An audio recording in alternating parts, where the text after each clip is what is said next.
어떻게 앞에서든 사례와 같은 일이 일어나는지 알기 위해 뇌와 마음의 관계에 대해 들여다보자. 인간의 뇌를 라디오 같은 물리적 도구라고 한다면 마음은 의식과 잠재의식을 모두 포함하여 라디오를 통해 나오는 프로그램에 비유할 수 있다. 의식의 활동은 신경 처리 활동을 담당하는 전두엽 피질 부분에서 일어나며 인간의 뇌에서 가장 마지막에 진화한 부분이다. 의식은 개인의 자아를 담당한다. 즉, 의식이 나를 개인적이고 특별한 한 영혼으로 구별지어 준다. 또 의식은 개인의 욕구, 소망, 염원 등을 관리한다. 만약 내가 여러분에게 삶에서 어떤 관계를 맺고 싶은지 물었을 때 나는 사랑이 넘치고 동등하며 서로를 존중하고 그리고도 성적으로도 잘 맞는 관계를 원해요 라고 말한다면 이 답이 사랑스럽고 고차원적인 의식에서 나온 것이다. 의식은 흔히 냉장고와 포스트잇에 써붙인 나는 사랑받을 자격이 있다. 나는 몸에 건강한 음식을 먹는다와 같은 문구처럼 긍정적인 생각과 연관된다. 의식은 또한 창조적인 사고를 할 수 있어서 과거와 미래를 모두 오갈 수 있으며 시간의 구애를 받지 않는다. 의식은 다음 주 수요일에 무엇을 할지 혹은 지난주 수요일에 무엇을 했는지 모두 답할 수 있다. 의식은 현실로부터 벗어나 복권 당첨, 백마탄 왕자님을 만나는 일 등을 상상할 수 있다. 하지만 주의가 필요한 부분이 있다. 만약 의식이 소망, 꿈 등을 생각하느라 바빠서 현재의 삶을 관리하는데 주의를 두지 않으면 어떤 일이 생길까? 신경과학의 연구에 의하면 인간은 잡다한 상념으로 인해 5% 정도의 시간만 자신의 행동을 의식적으로 통제할 수 있다. 나머지 95% 시간 동안은 이미 잠재의식에 다운로드되어 있는 프로그램이 행동을 통제한다. 잠재의식은 사람의 뇌에서 대략 90%가량의 면적에서 일어나는 신경활동을 지배한다. 또 잠재의식은 예를 들면 다이어트 중에 냉장고에 둔 크림 도넛을 먹고 싶어 미치게 만드는 주범이다. 잠재의식은 의식보다 인간의 행동에 훨씬 강력한 영향을 미친다. 의식의 구역인 전두엽 피질에서는 겨우 초당 40임펄스의 신경 자극을 처리할 수 있는 반면 뇌 면적의 90%를 차지하는 잠재의식은 초당 4천만 임펄스의 신경 자극을 연산할 수 있다. 즉, 잠재의식의 데이터 처리는 의식보다 약 100만 배 정도 강력하다. 여기까지 읽고는 행복한 관계 혹은 날씬한 몸매에 대해 쏟아 부은 노력을 헛되게 만들어버린 잠재의식에 대하여 부정적인 인상을 가질 수 있다. 그러나 잠재의식은 인간의 발달 과정 측면에서 중요하고도 가치 있는 역할을 맡고 있으며 일상에서도 중요한 역할을 하고 있다는 것을 기억하자. 그렇기에 어떤 경우라도 잠재의식과 싸우려 들거나 비난하는 일은 무의미하다. 물론 얼마든지 자기를 탓하고 비난할 수 있다. 하지만 이런 일들이 모두 시간 낭비인 이유는 잠재의식은 나의 이런 외침에 묵묵부답이기 때문이다. 잠재의식을 비난하는 것은 TV를 보면서 TV에 대고 잘못되었다고 소리치는 것과 같다. TV가 선과 악을 구별할 수 있을까? 그렇지 않다. TV를 탓할 게 아니고 방영되는 프로그램을 탓해야 한다. 잠재의식도 똑같다. 선과 악을 구별하지 못한다. 잠재의식은 기본적으로 대단히 뛰어난 성능의 기록 재생 장치라고 할 수 있다. 대신 창조성은 매우 약하고 시간에 대한 인식이 없기 때문에 미래라는 관념을 모른다. 그래서 잠재의식은 모든 것을 항상 현재로 받아들인다. 자신을 괴롭히는 고질적인 행동 때문에 잠재의식을 악의 근원으로 여기고 다투지 말라. 그보다는 잠재의식의 힘에 대해 아는 것이 더 중요하다. 내가 만약 잠재의식이 좋은 의도와 관계를 위한 노력에 악영향을 끼친다고는 말만 하고 해결책을 내놓지 않으면 여러분은 실망할 것이다. 그러나 감사하게도 잠재의식과 자기 파괴적인 프로그램에서 벗어날 방법이 있다. 여기서 잠재의식을 다시 프로그램하는 방법을 설명하기 전에 그 부정적인 프로그램이 어디서 비롯된 건지 먼저 알아보자.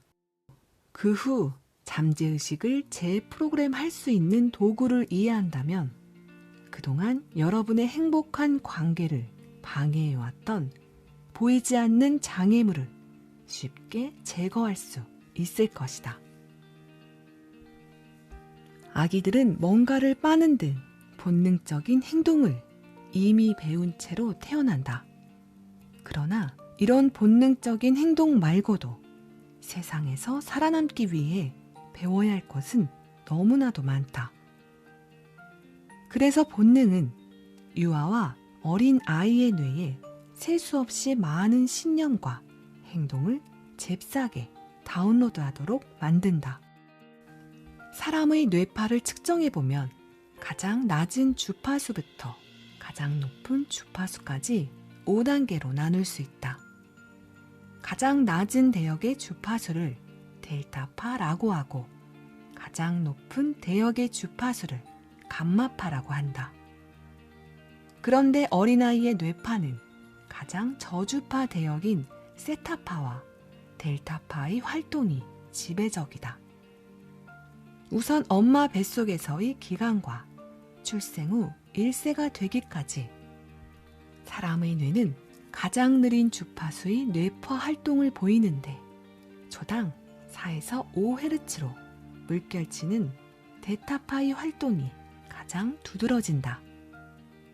아이들이 잠을 많이 자는 이유가 델타파 때문인데 성인에게서 델타파는 흔들어 깨워도 못 일어날 정도의 깊은 잠에 빠진 경우에 나타난다.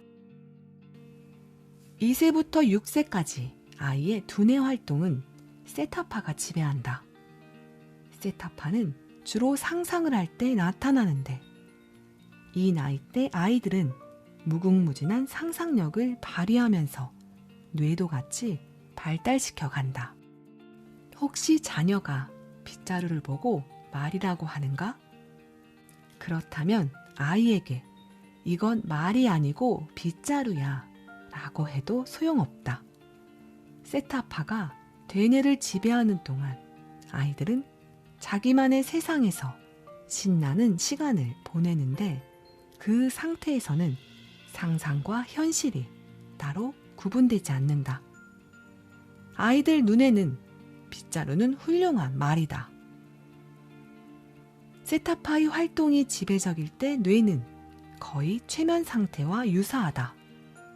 이 상태에서는 자기도 모르는 사이에 잠재의식에 여러 프로그램이 장착될 수 있는데 상담실 등에서는 같은 원리로 최면 상태를 유도하여 잠재의식을 바꾸기도 한다.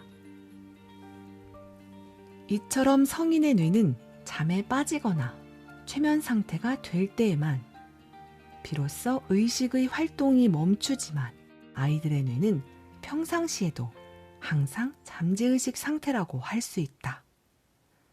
6세가 될 때까지는 EEG 검사를 해봐도 아이들의 뇌에서 알파파나 베타파, 감마파 같은 의식의 출현을 찾아보기가 어렵다. 특히 뇌의 세타파 상태에서 기억력이 우수하다. 그래서 아이들은 환경에 적응하기 위해 주변의 막대한 양의 정보를 순식간에 기억하고 받아들일 수 있다. 문제는 자신이 받아들이는 정보의 옳고 그름을 합리적으로 판단할 능력이 없다는 것이다. 그래서 부모들은 가끔 자신이 무심결에 했던 막말을 어린 자녀가 그대로 흉내내는 것에 깜짝 놀라며 당황하기도 한다. 기발하게 설계된 아이들의 따라하기 프로그램은 부모가 비난과 꾸중을 심하게 할 경우 없어지기도 한다. 그걸 해서는 안 된다. 넌 미술에 소질이 없구나. 영리하지가 못해. 못된 아이구나. 넌 체력이 너무 약해 등등. 물론 대부분의 부모들이 이런 부정적인 말과 지적을 하는 의도는 자녀들이 사랑스럽지 않아서가 아니라 좀 더 바르게 자랄 수 있도록 격려하는 차원이기는 하다. 이런 지적과 비판이 효율적인 코칭이 되려면 아이들이 부모의 부정적인 반응 이면에 있는 긍정적인 의도를 해석할 수 있어야 한다. 6에서 7세 아이들의 뇌 활동은 의식적이고 논리적인 것과는 거리가 멀기 때문에 자신을 꾸짖는 부모의 말이 사실이 아닐 수도 있음을 납득하지 못한다. 그래서 부모의 꾸중이나 비판의 말을 마치 컴퓨터의 프로그램을 다운받듯 모두 진실로 받아들이는 것이다. 특히 엄격하고 잔소리가 많은 부모들은 아이들을 잘 키우기 위해 그런다고 하지만 본인의 그런 태도 때문에 아이들은 자신을 무가치한 존재로 여길 수 있다. 예를 들어보자. 한 아버지가 5살 난 아들을 데리고 K마트에 간다. 아들은 마트에서 장난감을 보고는 푹 빠져서 당장 사달라고 조른다. 아버지가 안 된다고 하자 아들은 마트의 모든 사람들이 다 쳐다볼 정도로 큰 소리로 생떼를 부린다. 주변 시선에 당황한 아버지는 화가 나서 최대한 엄하고 무서운 목소리로 아들에게 넌 그걸 가질 자격이 없다 라고 한다. 이때 혼이 난 아이는 잠재의식으로 아버지의 말과 거절을 액면 그대로 받아들인다. 난 괜찮지 않은 아이구나. 난 사랑받을 자격이 없구나. 나는 사랑받을 자격이 없다는 잠재의식의 인상은 허니문 이펙트 창조를 방해하는 가장 큰 장애물이다. 놀랍겠지만 대부분의 사람들에게 나는 나 자신을 사랑합니다 라는 문구를 말하게 하고 금반응 검사를 하면 근육의 힘이 약해지는 증상이 나타난다. 내가 처음 금반응 검사를 접한 것은 심각한 오토바이 사고를 당하고 카이로프랙틱 치료사를 찾아갔을 때였다. 그때 금반응 검사를 통해 잠재의식과 소통하는 방법을 처음 알았다. 치료사는 나에게 팔을 옆으로 쭉 뻗으라고 하더니 자신이 내 팔을 누를 테니 팔에 힘을 줘서 수평으로 버텨보라고 했다. 그리고 팔에 힘을 줘서 버틸 때 내 이름은 브루스라고 말하라고 했다. 그의 지시대로 내 이름을 말하고 팔을 수평으로 유지하는 것은 전혀 어렵지 않았다. 다음에는 똑같이 팔을 수평으로 버티면서 내 이름은 메리라고 말해보라고 했다. 그런데 이번엔 놀랍게도 근육에 힘이 빠지면서 팔이 아래로 내려갔다.